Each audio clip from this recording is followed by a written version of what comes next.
Indonesia sudah darurat sampah. Darurat sampah. Betul. Selama manusia itu beraktivitas pasti di situ menghasilkan sampah. Pasti. Jadi kalau kita bicara sampah, sebenarnya di dalamnya itu ada emas. Ada emas Oke. yang belum terkelola. Ini di salah satu desa di Kabupaten Malang, ada desa yang mampu melakukan pengelolaan sampah. Ini sudah mampu menangani 13 kecamatan. Wih, desa itu. Desa. Dan omsetnya waktu itu, omsetnya dalam per tahun itu sudah 250 juta. Ya bos, situ ah. Apa dileran gue? Tadi pemulung ya. Juga yang ngono. Masa kita itu kan bisa patuh kalau kita paksa. Nah, Kan harus dipaksa dulu. Betul. Kalau kita ambil kesadaran, sudahlah Cak, wis gak sadar-sadar Cak. Iya. Angel deh Cak. Semaput terus. Lah, Allah bisa karena biasa toh. Jadi gak mulai cilik dibiasakan, dikulinakno untuk menjaga kebersihan gini. Mbok sampai tua kayak ngono. Betul. Nah, kalau kita tidak peduli dengan sampah, kita tidak peduli dengan lingkungan, belain rek. Oh, iso-iso ya itu keburukan laraan tenan. Malah gak iso bedakno lho kok antara laraan ambek awake dhewe. Ya toh? Iya, biru apa? Orang-orang ada dijedok ngono iki.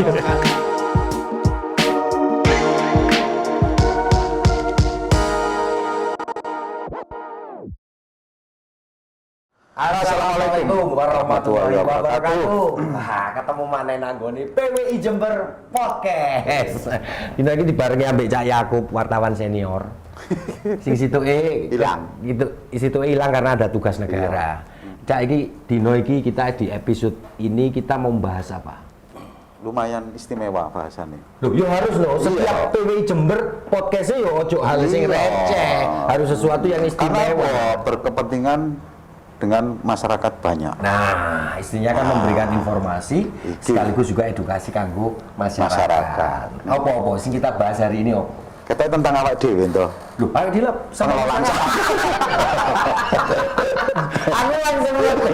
Begitu sampai ngomong sing dibahas dhewe. Waduh, ojo bahas sampah masyarakat. Ojo lah, kok bisa sampah masyarakat. Biarlah itu yang menilai masyarakat tentang kita. Tapi untuk masalah kata sampah itu saya lebih benar-benar sangat tertarik karena setiap Kabupaten Jember beberapa terakhir ini kan selalu ada event. Ada event gede kayak JFC. Karnaval umum, ono tajem. Oh, Agustus hari ini. Sebentar lagi Agustus. Bukan, maksudnya yang kemarin. Ya, tapi setiap event itu selesai, sampai ditinggal, waduh nggak karu-karuan. Nah, itu harus kita bahas hari ini itu, Cak. Iku sing ono momen, durung sing sampah-sampah reguler teko rumah tangga. Nah itu yang perlu kita bahas agar setidaknya podcast ini juga nggak cuma ngecepek hal-hal sing guyon rono guyon rene, tapi yo ada sesuatu yang bisa kita sampaikan. Tapi lek ngomong masalah sampai kene ngobrol bisa ya. Nah, iki cocok iki. Ketepangan awake dhewe ketekan narasumber yang sangat-sangat kredibel. Nah, kompeten lah Kompeten untuk bicara soal sampah. Iki kita sudah iki lek wae kene tepuk tangan kudu tepuk tangan. Wah, apa dadi penonton awakmu? Tepuk tangan. Ora cetho blas. Ngene iki wow. Kenal aja. Kita perkenalkan ini anggota DPRD Provinsi Jawa Timur, Komisi D, Bapak Dr. Andes Haji Satip MSI. Wih. Sugeng Rawuh, selamat datang Cak Satip. Terima kasih. Saya bisa hadir di PWI, luar biasa. Wow, tapi beliau ini asli Jember ya. Asli Jember. Jadi asli Jember. Tadi sing jelas, aku yakin beliau masih tugasin nanggone Surabaya. Ono pikirane lebih nanggone ngopeni Jember. Kudu lho ya. Iya kudu. Iki nang Jember diceluk Pak Satip. Lek nang luar negeri betul mana? Siapa? Steve. Beda mana ya? Iya. Kenalan sama no Satip. Oh, Mr. Steve. Soalnya gak bisa ngono. Cak, iki ngobrol citasan masalah sampah, Cak. Tapi pancen gregeten tenan aku, Cak. Ya. Karena ya duduk kok apa ya. Mulai cilik kan kita selalu mengenal bahwa kebersihan adalah pangkal kesehatan. Betul. Nah, sing tak cerita mau Mbak Cak Yakub itu bener loh, Cak. Betul. Jadi setiap event selesai itu meninggalkan sampah sih nggak karu-karuan. Iya, itu loh. Nah, maksudku itu kondisi sampah di Jatim, khususnya di Jember ini ya apa sih, Cak? Jadi gini ya. Jujur awalnya saya tidak paham sampah. Jadi saya paham sampah itu karena terpaksa dan dipaksa. Jadi ceritanya gini, ketika awal-awal saya di DPRD Jawa Timur, Komisi D, mitra mitra komisi itu salah satunya kan Dinas Lingkungan Hidup. Menangani salah satunya sampah. Nah, kebetulan di Jawa Timur ini sudah punya perda sebenarnya tentang sampah, itu perda nomor 4 tahun 2010. Nah, sudah ada perda. Landasannya ini Undang-Undang nomor 8 tahun 2018 tentang pengelolaan sampah. Nah, di Jawa Timur karena ini sifatnya provinsi, di atas kabupaten kota yang ada di wilayah provinsi, maka perdanya bernama pengelolaan sampah regional. Nah, dari situ karena ini sudah lebih dari 10 tahun, maka secara yuridis, maka secara sosiologis ada sebuah kebutuhan yang sudah tidak mampu memuat di perda tersebut. Nah, di sini akhirnya perda ini harus ditinjau kembali. Setelah kita tinjau, ternyata memang waktunya harus kita revisi. Menyesuaikan gitu. Betul, penyesuaian dengan kondisi perkembangan masyarakat. Ekonomi luar biasa, masyarakat luar biasa. Nah, sekarang kan gini, peningkatan sampah ini kan tidak lepas dari aktivitas manusia. Betul. Selama manusia itu beraktivitas pasti di situ menghasilkan sampah. Pasti. Nah, dari situlah akhirnya Komisi D bersepakat untuk melakukan perubahan sampah tentang perda sampah.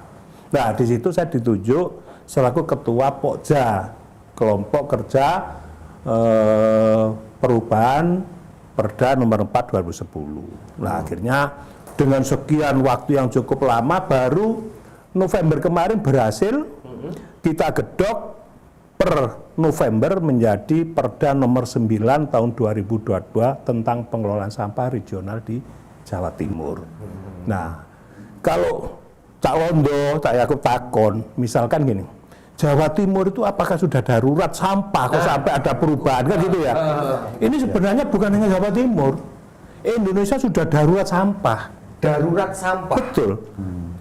Pak Presiden Jokowi suatu saat pernah menyampaikan bahwa 2025 Indonesia harus bebas sampah. Tapi ternyata dengan kondisi seperti ini, katanya perda ini aja belum tuntas, kita tidak bisa. Berarti yang dikatakan darurat sampah itu bahwa sampah yang dihasilkan dengan sampah yang dikelola itu tidak banding gitu ya? Sangat jauh dari banding. Contoh gini, khusus Jawa Timur, tahun 2022 sampah di Jawa Timur per tahun 6,9 juta ton. Hampir 7 ton. 7 juta ton. Termasuk apa?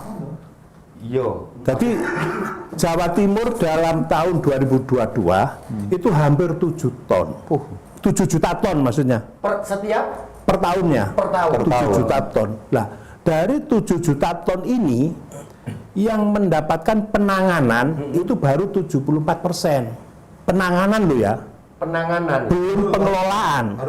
Baru penanganan. Penanganan ini kan cuman di sana. Betul. Salah satunya itu. Lah, pertanyaannya berarti yang 26% kan belum tertangani. Nah, itulah yang ada di laut, ada di sungai, ada di jalan-jalan yang tidak terangkut. Itu sebanyak 26%.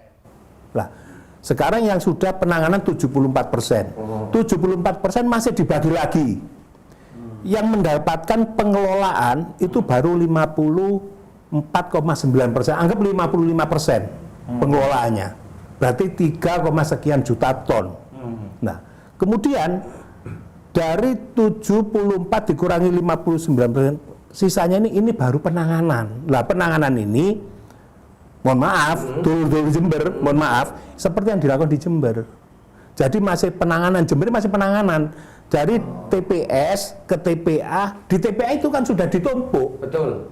Siapa yang ngerjakan? Ini yang ngerjakan kan para pemulung. Nah, di Jember masih sebatas itu. Sebatas itu apakah masih cukup seperti itu atau seharusnya tidak seperti itu. Lah, dari sini maka inilah salah satu tujuan diadakannya peraturan daerah tentang pengelolaan sampah. Di sini masyarakat diajari harusnya. Jadi pengelolaan sampah tidak bisa kita laksanakan dengan cara sporadis.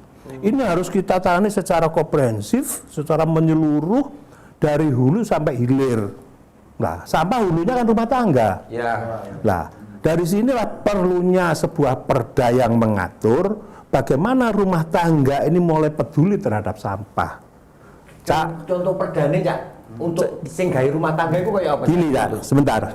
Jadi kalau kita bicara sampah, sebenarnya di dalamnya itu ada emas. Ada emas Oke. yang belum terkelola. Nah, karena kami dari Komisi D ingin yang namanya perda ini nanti betul-betul jalan, betul-betul bisa kita aktualisasi di masyarakat, sampai Komisi D itu belajar ke luar negeri penanganan sampah. Nah, dari sinilah akhirnya kami mendapatkan ide kalau di Indonesia, ini perda ini harus berlaku sampai di tingkat hulu rumah tangga. Lah, di sini peran pemerintah. Peran pemerintah di dalam perda itu yang mengatur bahwa setiap rumah tangga sudah harus melakukan pemilahan sampah. Ini tanggung jawab pemerintah, tanggung jawab pemerintah. Nah, sekarang fasilitas bisa dibicarakan. Apakah mandiri oleh setiap kepala keluarga atau difasilitasi oleh pemerintah, baik pemerintah desa, camat atau kabupaten. Nah, dari sini masyarakat kita ajari pemilahan sampah, misalnya gini, sampah itu kita bagi dua aja dulu, sampah organik dan anorganik. Ada 2 box. Ini anorganik, sampah rumah tangga, sisa-sisa makanan, sisa-sisa buah-buahan, ini ada di sini. Ranting-ranting pohon, bekas bunga taruh sini. Kemudian anorganik, kita bikinkan tempat tersendiri. Lah, anorganik masih bisa kita bagi lagi. Dia ada plastik, jadi box untuk plastik, box untuk kertas, box untuk kaca, lah seperti ini. Nah, kalau sudah demikian, Cak, kemudian lah ini regulasi yang mengatur. Mau kita kemanakan ini? Nah, di sini ada 2 skema. Pertama lewat konvensional. Kan kita sudah terbiasa ya dalam setiap keluarga biasanya kita itu ada retribusi. Ya, tentang menanam sampah. Nah, ini kita manfaatkan untuk pengelolaan sampah yang organik. Kemudian yang anorganik gimana? Anorganik bisa kita bentuk bank-bank sampah. Nah, inilah dua model semacam ini kalau bisa kita jalankan, maka di sini ada emas. Oke, Seperti jadi sampah itu. yang masih bisa dimanfaatkan. Betul. Ya. Semua sampah bisa kita manfaatkan. Semua sampah bisa kita manfaatkan. Jadi organik ini kan bisa kita pakai kompos. Oke. Apalagi sekarang pupuk kimia. Ini salah satu solusi. Nah, sebetulnya ini memang sebuah jawaban, Wong. Jadi seperti yang sudah dibuatkan dari pemerintah untuk apa ya istilahnya ngajari rumah tangga untuk peduli kepada lingkungan. Iku wis apik wong. Piro suwene tapi yo pancen wangi lho, Cak. Betul. Lah kadang wong kate mangan contoh lah kasarannya habis makan apa sisa ditelen nanggone styrofoam. Padahal styrofoam itu bukan termasuk yang bisa diurai. Betul. Iki buat saenake. Betul. Padahal sampean lek ngerti mau dari beliau sendiri ngomong bahwa Indonesia itu adalah sudah masuk darurat sampah. Lah kalau kita tidak peduli dengan sampah, kita tidak peduli dengan lingkungan, belain rek. Oh, iso-iso ya itu keburukan laraan tenan. Malah gak iso bedakno lho kok antara laraan ambek awake dhewe. Ya toh? Orang-orang ada di cedok loh, tinggal organik kan. Ya, ketika membuat seperti itu, Cak. Sedangkan sudah dengan teman-teman DPRD juga ke luar negeri untuk belajar itu sampai mendapatkan ide. Pastinya kan kita kan ada perbedaan kultur gitu ya. Betul. Antara luar negeri juga dengan Indonesia. Betul. Kira-kira apa yang pastinya ada iki nanti kesulitannya di apa sih untuk orang-orang kita ini, Cak? Betul. Apa sih susahnya? Jadi Cak? gini, kalau kita bicara masyarakat kita, masyarakat luar, ini memang ibaratnya sudah sudah cukup jomplang ya, khususnya dari tingkat edukasi, tingkat kesadaran, kulturnya juga berbeda. Kalau di luar negeri, ketika ada pemerintah menyampaikan bahwa ini buang sampah seperti ini, harus ada pemilahan, insya Allah ini setiap kepala keluarga sudah langsung menyiapkan sendiri-sendiri. Nah ini bedanya dengan Indonesia. Makanya di Indonesia di sini perlu ada sebuah perda. Nah, ini kan sudah menjadi sebuah kebiasaan masyarakat kita ya, masyarakat kita itu kan bisa patuh kalau kita paksa. Nah, Ya bener. Kan harus dipaksa dulu. betul. Kalau kita ambil kesadaran, sudahlah Cak, wis gak sadar-sadar Cak. Iya. Angel dia Cak, Semaput angel. terus. Semaput terus. Lah, kalau semaput itu gak eling-eling kan. Betul. Lah, ketika gak eling harus dielingno. Cara ngelingno apa? Ya harus dipaksa. Misalnya orang itu males bangun, harus kita paksa untuk bangun. Betul. Nah, caranya membangun itu lewat peraturan daerah. Lah, dengan ada peraturan daerah di sini ada tata cara tentang pengelolaan sampah. Di sini ada satu tanggung jawab dari masyarakat, hak dan kewajiban. Iya. Masyarakat punya kewajiban, juga harus punya hak, gitu loh. Nah, contoh tadi, kalau di luar negeri mungkin katanya dengan peran sampah sudah cukup lewat edaran, tapi di Indonesia tidak bisa. Makanya dari situ dengan adanya perda, maka di perda itu juga ada sanksi, juga ada apresiasi. Makanya di sini ada Kalpataru, contohnya seperti itu. Penghargaan lah. Penghargaan. Jadi ini ada penghargaan kaitannya dengan perorangan. Kan banyak sekarang ada tokoh lingkungan hidup lah, semacam itu. Nah, ini memang harus diwujudkan lewat perda. Kalau tidak lewat perda, nah iso Cak Indonesia Cak. Dalam perda itu sing jari jenengan tadi, memang lek warga kini kudu dipaksa. Maksudnya dipaksa itu apakah ada sanksi hukuman? Betul. Dan sanksi hukuman itu berlaku bagi sing konangan atau ya apa sih Cak? Kita nggak paham. Jadi Maksudnya gini. begitu ada, awas lu, nah buat larangan hati-hati lu, kok iso ono sanksi hukuman nih? Wong kan buat malah delik-delik. Maksudnya ya apa sih? Penerapannya seperti apa sih? Jadi gini, sanksi itu memang sangat dibutuhkan. Betul. Tapi ini ada tapinya. Tapi ketika namanya kebijakan pemerintah lewat perda tadi sudah dijalankan. Lah, sekarang gini, masyarakat tidak mungkin ujuk-ujuk langsung kita denda, kita punishment, tidak mungkin. Kita harus sosialisasi dulu.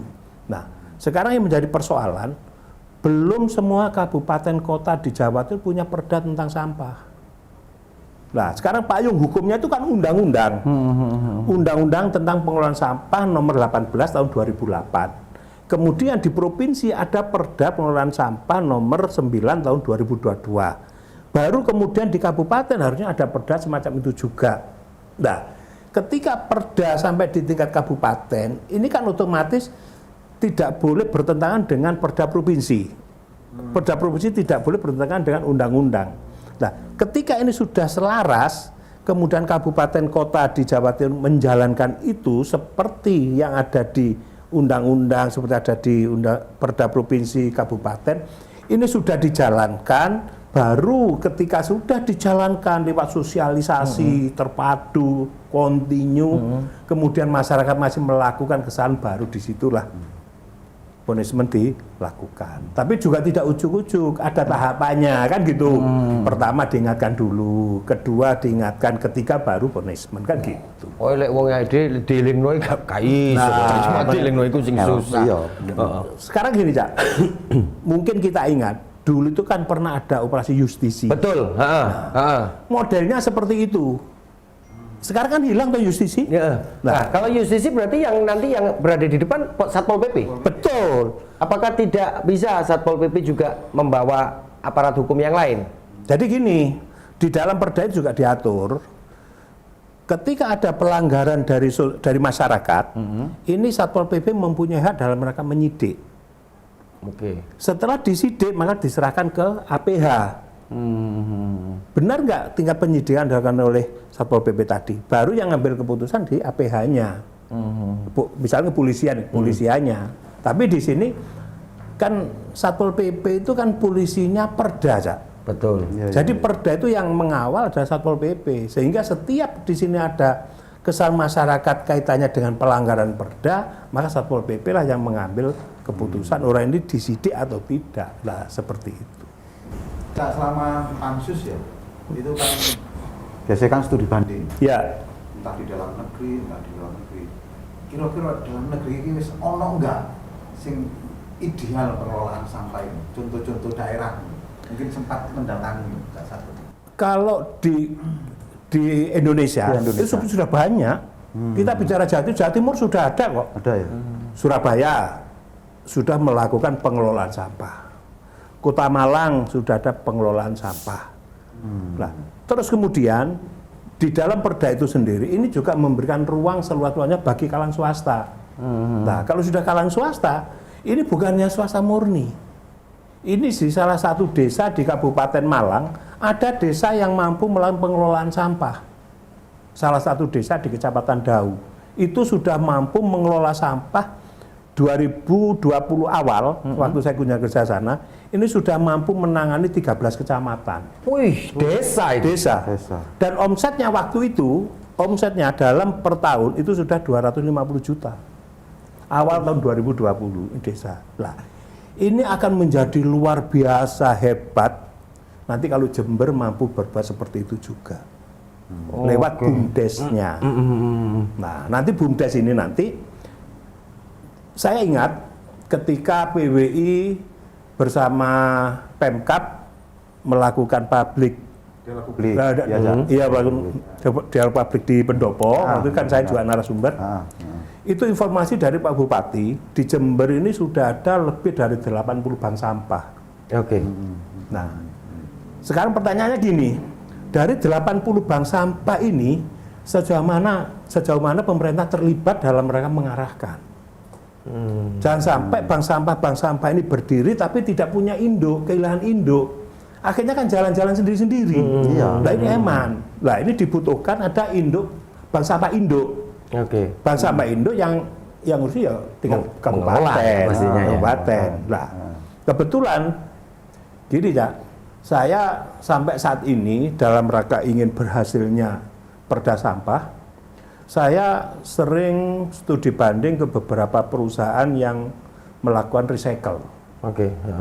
Nah, di Jawa Timur ini kebetulan Ketua Umum Recycle Indonesia itu orang Surabaya dan punya pabrik recycle di Jombang. Saya pernah kunjungi ke sana.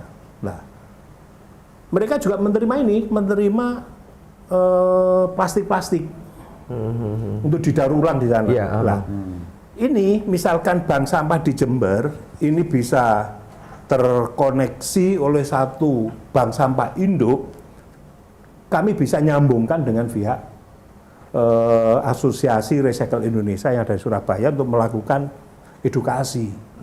Bisa masuk ke sana. Jadi gak cuma sekedar bank sampah, wis kadung dikelompokno, wis kadung dipilah, mari ngono dikelompokno induk. Terus iki digawe opo? Iya, digawe opo? Tapi iki mau ono tawaran teko Cak Satip, ono link bisa dikonekkan. Wah, iki alamat. Itu yang dimaksud emas itu ya Cak Satip. Ya bos, situ. Apa dileran tadi pemulung juga koyo ngono. Ya persoalannya gini, Cak. Ini juga luar biasanya gini. Yang sampahan organik ini bisa menjadi sebuah solusi dalam rangka menjadi keluar terhadap petani. Sekarang petani kan kesulitan pupuk, pupuk subsidi. Nah, kalau kita jaga pupuk subsidi ini berat, Cak. Bahan bakunya lebih banyak impor dari negara yang sekarang sedang perang, Ukraine. Waduh. Gitu loh. Nah, terus kita sekarang kan paham bahwa pemerintah sangat terbebani karena masalah subsidi. Nah, di sini kalau petani kita itu kita biarin hanya semata-mata jaga pupuk subsidi, kasihan mereka. Nah, dari sinilah pemerintah harus hadir dalam mereka mencarikan solusi. Salah satu solusinya ya sampah organik tadi itu dijadikan kompos. Nanti kompos ini kan bisa kita pakai untuk pupuk. Satu contoh, ketika saya kunjungan kerja di Badung, insya Allah Pemkab juga pernah studi banding ke tempat perusahaan yang saya hadir di sana. Ada sebuah perusahaan swasta di Badung tentang pengelolaan sampah. Ini sampahan organik, ini diolah menjadi bahan setengah jadi kompos. Kemudian setengah jadi kompos ini diambil oleh BUMDes yang ada di Kabupaten Badung. Nah, kemudian di BUMDes tadi ini dijadikan bahan jadi kompos. Nah, kenapa perusahaan tadi itu kok cuma setengah jadi? Padahal bisa dia sampai bisa jadi. Ya? Karena dituntut oleh BUMDes, awakmu ojo sampai jadi. Aku olehku kan sithik dodol nang petani. Gitu loh. Kerjasama yang menguntungkan. Betul, kerjasama menguntungkan. Gitu ya. Akhirnya dijadikan kompos jadi oleh BUMDes, dijual ke petaninya, untungnya lebih besar. Nah, ini kan BUMDes. Maka keuntungan BUMDes itu kan kembali lagi ke masyarakatnya lagi. Betul. Nah, ini salah satu solusi dalam rangka ketika masyarakat petani kesulitan menghadapi pengadaan pupuk kimia. Seperti itu. Jane aku sih tetep sih, Cak. Wong aku iki wong Jember ya, sampean dhewe wong Jember, dhewe wong Jember kabeh kan wong Jember wong ngeyel Iya. ya. Maksudnya lho, Cak. Saya tertarik dengan sing sampean ngomong. Nek masyarakat kita iki lek gak di apa jenenge paksa, itu tidak bisa. Nah, apakah juga dari komisi jenengan itu juga mewajibkan, karena kan gini, Cak. Allah bisa karena biasa toh. Jadi lek gak mulai cilik dibiasakan, dikulinakno untuk menjaga kebersihan gini, mbok sampai tuwek koyo ngono. Betul. Nah, itu apakah juga ada hal-hal yang seperti itu di lingkungan apa anak-anak sejak dini gitu? Gini, contoh sederhana lagi. Ini di SMA 1, ini dapat informasi saya. SMA 1 juga melakukan, iya, itu dilakukan siswanya diajari melakukan pemilahan sampah. Nah, harusnya memang gitu. Jadi kita mulai dari diri kita sendiri, dalam hal ini dari pemerintah. Kami berharap pemerintah yang ada di Provinsi Jawa Timur dengan berbagai lembaga yang ada, kita mulai dari lembaga-lembaga yang ada itu sudah sedini mungkin menyiapkan atau membuat pola pemilahan sampah. Ini salah satu sebelum kita itu ngajari orang, diri kita kan harus mulai dulu. Nah, harus seperti itu. Makanya betul apa kata calon tadi, ini harus kita mulai sedini mungkin. Nah, tapi kalau kita tidak memulai, kita tidak punya dasar kan tidak bisa. Dasarnya ada, dasarnya apa? Ya perda tadi, kan gitu. Kalau yang perbincangan kita tadi yang pas off air tadi itu, ya. Kenapa sih? Kan ada juga di negara-negara lain itu ada sanksi sosial. Gitu. Saya yakin kalau misalkan nanti kok tadi pekoro ya, misalnya aku lo cuma membuat larangan kali, dihukum seminggu, wis viral beritane, iku lo wong gak duwe gini. Kenapa tidak bisa diadakan sanksi sosial? Bahwa ketika orang sudah ketahuan membuang sampah, yang jelas-jelas sampah itu akan membuat lingkungan rusak, dan yang nanti merasakan dampaknya itu bukan dia tapi semuanya. Mbok kayak ono sanksi sosial. Bersen-berseni kali ta selama 2 wulan. Berseni ngepel alun-alun ta ini. Mosok gak iso wong jenenge wakil rakyat kan iso gawe undang-undang Cak. Maksudku biar efek jerahnya biar ada gitu loh. Kalau kita bicara kaitan dengan lembaga pemerintah, maka dasar kita ada dasarnya hukum. Nah, kalau kita bicara kaitannya dengan sanksi sosial, maka di sini kaitannya dengan adat atau kebiasaan tradisi. Nah, ini hal akhirnya kan dari kesepakatan. Nggak bisa, misalkan gini, di desa tertentu ini tidak mungkin akan sama dengan desa lain ketika kita mengeterapkan satu sanksi sosial.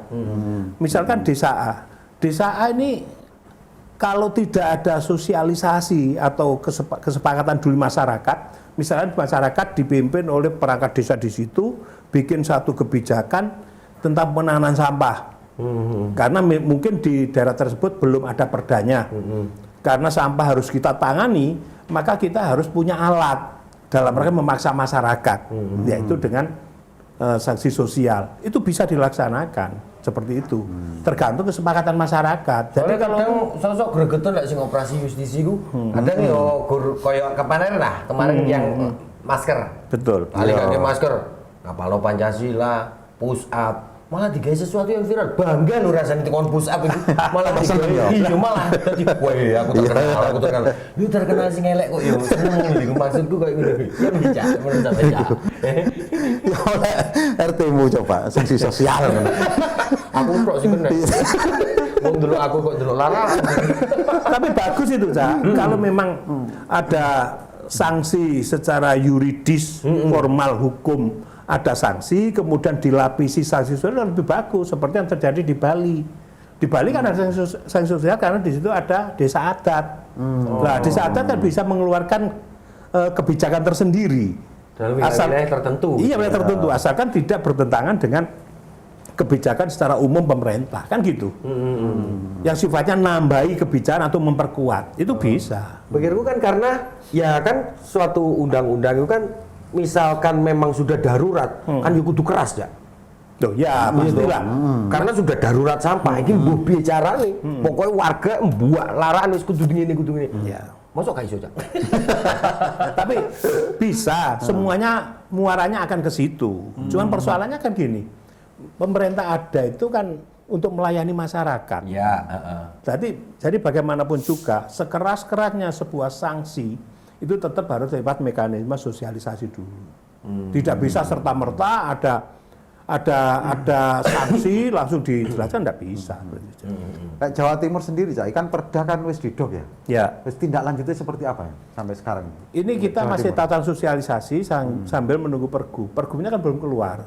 Jadi kalau perda itu sifatnya itu kan general, sifatnya umum. Nah, nanti kaitannya dengan secara teknisnya itu diatur dalam pergub. Sama seperti perda kabupaten juga sama seperti itu. Nah, nanti detailnya diatur oleh Perbub kalau kabupaten. Untuk teknis pelaksanaannya. Teknis ya. pelaksanaannya. Tapi garis besarnya seperti apa yang saya sampaikan tadi, bahwa pengelolaan sampah di Jawa Timur ini mekanisme seperti ini. Nah, nanti lebih rincinya sanksinya seperti apa, termasuk sanksi-sanksi, terus kemudian apresiasi bentuknya apa nanti diatur dalam pergub itu tadi. Nah, Menarik tapi ya sana dari kalimat awal tadi sangat ngeri ketika Cak Satip mengingatkan bahwa Indonesia, Jawa Timur ini darurat sampah. darurat sampah. Cak ini menurut pengetahuan jenengan, Cak, sebagai orang yang apa ditunjuk jadi ketua Pokja ya. Pokja. Kalau misalkan warganya kelakuannya sih tetap kok ini, kesadarannya kurang. Terus penanganannya juga masih seperti ini. Kira-kira berapa tahun-tahun lagi, Cak? Bukan darurat lagi, tapi sudah sampah. Nasib POD tadi Nasib sampah POD, kan? ya. Ya. saya tidak bisa membayangkan ya, kalau penanganan kita masih tetap seperti ini, seperti apa kita sampai tidak bisa bayangkan. Karena melihat gini loh ya, sekarang di tahun 2022 itu yang tidak tertangani saja itu ada 25% dari 7 juta ton. Wakai itu. Sekarang ketinggal kalikan 7 juta ton kalikan 26%, ini tidak tertangani. Itu yang masih ada di laut, ada di sungai, ada di jalan-jalan. Nah, sekarang tahun 2022. Sekarang tahun berapa? 2023. Kalau ditambah lagi, sudah berapa? Ditambah lagi. Kan tinggal menghitung, mengkalikan. Berapa puluh juta ton sampah yang tidak tertangani seperti ini terus. Nah, kudu sadar wong-wong Wong gitu. ini penting jadi wong tentang penting, kesadaran iya. dalam membuang sampah ini benar-benar Iya. penting. Mungkin kita nggak akan merasa ketika kita makan cilok katakanlah. Iya, si cilok plastiknya tak kerasa. wong situ wong. Nah, wong Padahal situ. isu sampean tuku cilok, awan tuku seblak, Nah. sore tuku gedang goreng lah wis yang yang saya kan kemasannya macam-macam. Satu orang setiap pagi, siang dan malam itu belanja dengan menyisakan sampah. Sampean buat sekarepan, iku sak wong. Sauwo. Lah Jember ono wong 2,4 juta. Iya. Bayang. Ih, ngeri, Pak. Ngeri. Ngeri, Pak. Sampai gini, contoh. Awal 2020 ini strategi penanganan sampah itu ada tiga R. Oke. Reduce, reuse, recycle. Reduce itu mengganti, jadi ya gini, reduce itu sekarang Calondo kadang-kadang ke Indomaret, reduce itu mengurangi timbulan sampah. Calondo suatu saat belanja ke Indomaret, ditanya, bawa kantong Pak? Oh iya. Tidak, Bapak beli kantong ya. Ini salah satu cara untuk mengurangi. Betul. Malah pernah di Banyuwangi kalau tidak salah, saya ke Waralaba itu beli, mereka tidak menyediakan kantong plastik. Tapi kita boleh membeli tapi kantongnya bukan plastik. Ya, betul. Kantongnya bukan plastik. Iya. Nah, jadi itu diwajibkan kita, kon gelem nggawa barang akeh ya tuku wae, lek enggak ya gotongan dhewe situ-situ. Itu menarik juga itu. Ini salah satu cara untuk mengurangi timbulan sampah. Namanya reduce tadi itu. Reduce. Reduce. Nah, kemudian ada lagi reuse, menggunakan kembali. Oke, daur ulang Tadi- ya. Belum, Bukan. belum. Oh, belum. Menggunakan kembali. Jadi misal gini, botol-botol aqua, Oke. kadang-kadang bikin pakai kerajinan, Ya. tempat untuk pulpen, Iya, tempat iya. apa. Terus ada lagi ban-ban bekas Ya. kan ada pakai kursi, ya. Nah, itu salah satu cara untuk menggunakan kembali sampah. Oke. Baru yang ketiga recycle, daur ulang itu tadi. Nah sekarang tambah lagi, bukan 3R, 4R. Replate. Apa itu, Cak? Replate itu menggunakan bahan yang mudah terurai. Nah, contoh gini, sekarang Cak Woto mau belanja atau istrinya mau belanja. Ingat, zaman dulu, zaman mbah-mbah kita, kalau ke pasar itu kan bawa keranjang dari rumah. Betul, betul. Kalau sekarang orang berangkat ke toko, ke pasar, Lembean. lembean. Iya, bener. Pulang Soalnya bawa sono. kantong, karena sudah ada. Heeh. Nah, ini kita dituntut untuk kembali seperti masa itu. Oke. Jadi ketika jenengan mau belanja, Nggo tas dewe. bawa tas sendiri. Nah, sekarang karena replace, ini tasnya jangan tas yang kresek, tas yang mudah terurai. Oke, biasanya yang anyaman gitu ya. Sampai pemerintah bikin 4 strategi seperti itu. Awalnya 3 strategi menjadi 4 strategi dalam rangka penahan sampah. Ini karena sudah terlalu wes, ya Karu-karuan, sampah tadi urusan penahan sampah. sampah gitu loh. Akhirnya ada strategi seperti itu. Jadi perusahaan dipaksa. Nah itu. Terus kemudian ada lagi, contoh. Dulu kan kita sering ya di TV kumpulkan kantong sekian. Ya, ya. Tukar itu lah. Ijono. Betul. Itu salah satu cara untuk mengurangi timbulan sampah. Jadi di situ perusahaan jangan hanya mengemas produknya saja dijual, habis itu tidak peduli terhadap sampahnya. Nah, di sinilah pemerintah menuntut perusahaan-perusahaan yang memproduksi barang tadi juga peduli terhadap pasca produksinya. Nah, maka sampahnya mereka harus dituntut tanggung jawab tadi. Nah, contoh sekarang juga ada seperti kalau nonton TV, Ya. ada ekonomi sirkular. Itu salah satu cara pemerintah dalam rangka mengurangi sampah tadi. Seperti itu. Ya, aku menarik sing pas wayahe iya mbiyen cilikane ijol botol biasanya Iya, ijol betul. dolanan. Aku goro-goro transaksi kok ngono diamuk mbakku aku, Cak. Kan ijol botol kancaku oleh kabeh. Lah nang omah gak ono botol, ono iseweke mbakku. Iseweke mbakku tak kene. Goro-goro oleh tulinan siji aku diamuk mbakku aku. Tenan seminggu aku. Intinya pemerintah luar biasa. Gak kurang-kurang lah. Ini bentuk apa ya perhatian juga rasa sayangi pemerintah nanggone masyarakat dalam hal urusan sampah. Tapi eling wong, urusan sampah itu dudu urusane pemerintah tok. Pemerintah wae sing dipikiri. Ae dhewe yo mikiri urip, tapi yo mikiri sampah pisan. Bareng-bareng soalnya iki wis darurat. Cara umpama ono iki darurat perang. Gak cuma tentara, gak cuma polisi, tapi semua warga kudu siap ngadepi perang. Iya. Karena sudah darurat. Lah iki darurat sampah iki wong.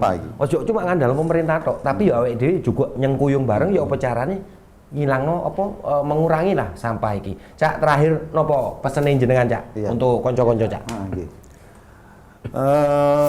Saya berharap saya sebagai wakil Jember di Provinsi Jawa Timur juga sebagai masyarakat Jember yang domisili juga di Jember, saya kepingin kata sampah itu adalah masalahku, sampah juga menjadi tanggung jawabku. Luar biasa. Iki aja mbek kenal pisan nang Cak Satip. Iya. Kita oleh ndi, Jon? Iki lho. Iki apa iki? Iki lah. Iya. Azora, Cak. Minuman kebanggaan dari Kabupaten Jember. Terus kita ini, Cak, kita disupport sama Selaras Kreasi. Jadi tempat kanggo foto. Nah, misalnya sampai kate foto apa wedding untuk apa persewaan equipment alat-alat videografi mereka lengkap di situ. Ya. Nah, sampean gak kate ngomong sesuatu nang ngene pemirsa? Selaras ta. Alamati Jalan Bangkaraya. Bangkaraya nomor 14. Nah, iki tipe pucuk wong pungkasan menarik sekali. Saya mungkin aku jujur wong merinding ketika mendengar kata awalnya adalah darurat sampah. Karena jelas lek wis darurat sampah kita tidak bisa harus mempercayakan kepada pemerintah sekalipun, tetapi itu juga menggugah kesadaran kita bersama. Kesimpulannya teko iki aku wis gawe, Cak. Siap. Nah, apa iku, Cak? Ya kita wocokno iki. Ya wis wacan. Sampah basa Jawa ini laraan. Mesti dadi bahan pembicaraan dari zaman ke zaman. Meh ben taun mesti dibahas cara penanganan. Tapi gak tahu enek enteke mergo masyarakate kurang kesadaran. Buanglah sampah pada tempatnya hanyalah jargon mirip sebuah bualan. Kalimat ajakan bertaburan di jalan dan papan iklan. Seolah masuk telinga kiri, keluar dari telinga kanan. Entah itu dipahami atau hanya sekedar hafalan. Mulai cilik diajari buak laraan. Mulai cilik diajari mencintai lingkungan. Mulai cilik diajari menjaga kebersihan. Tapi sing gerang gak tahu iso ngekei contoh ikut tatanan. Sampah memang selalu menjadi masalah. Kelihatannya gampang, ternyata tidaklah mudah.